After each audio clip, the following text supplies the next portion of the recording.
TikTok. সৌন্দর্যের রহস্য হচ্ছে মেকআপ। কয় লক্ষ টাকার মেকআপ আছে এখন? এটা তো আমার মেকআপ আর্টিস্ট বলতে পারবে, আমার অনেক। মেকআপ আর্টিস্ট চলে গেছে। অনেক ভালো মেকআপ করে। টক দই কিন্তু আমাকে একজন খাওয়া শিখিয়েছে, হ্যাঁ, যিনি কোশ্চেনটা জিজ্ঞেস করেছেন তিনি কিন্তু, আমি এর আগে জীবনেও টক এখন দই আপনি খাইনি। চান সে আপনাকে সব সময় স্পন্সর করবে আমি না? চাই সে আমাকে সবসময় স্পন্সর করুক এবং টক দই খেয়ে আমি তার মতো সুন্দর হই। ওনার দিকে তাকান একটু, আপনারা দেখেন নিজে কত সুন্দর, গাল একদম মানে। লাল করে দেখুন। আচ্ছা, এখন যেটা জানতে চাই সেটা হচ্ছে আপনি প্রথমবারের মতো একটা স্টেজ পারফর্ম করলেন এবং সেটি খুবই দেখলাম মানে তালি পড়েছে, সবাই খুব প্রশংসা করেছে।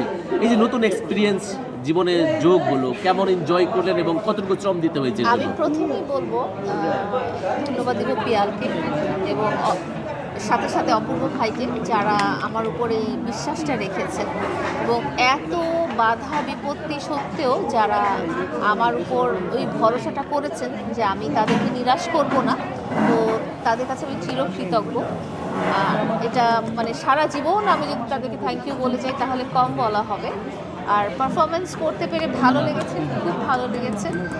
এটা ভাষায় বর্ণনা করার মতো না। একটা প্ল্যাটফর্মে নিজেকে দেখতে পারাটা এই বয়সে, আমার মতো এজে এসে, এটা আমার মনে হয় একটা মানে স্মরণীয় ঘটনা হয়ে থাকে। ব্যাপারটা এনজয় করলেন কেমন?